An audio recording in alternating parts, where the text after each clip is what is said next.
শিক্ষার্থী বন্ধুরা, এখানে আমাদের পদ্মা এন্টারপ্রাইজের ইনফরমেশন দেওয়া আছে 23 এবং 24 সালের মোট লাভ নেট লাভ দেওয়া আছে।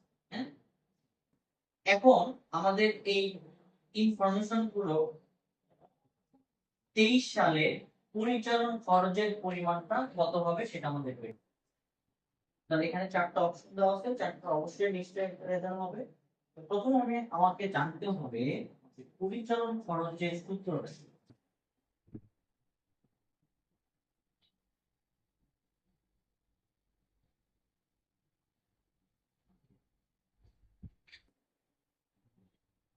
মোট লাভ থেকে নেট লাভ আমরা পাই, কার ইনফরমেশন ব্যবহার করতে হবে বলেই গেছে 23 সালে।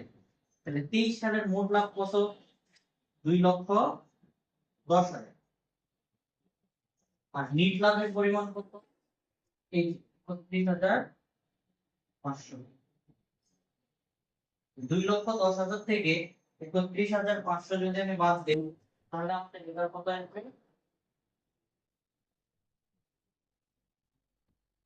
1,78,500।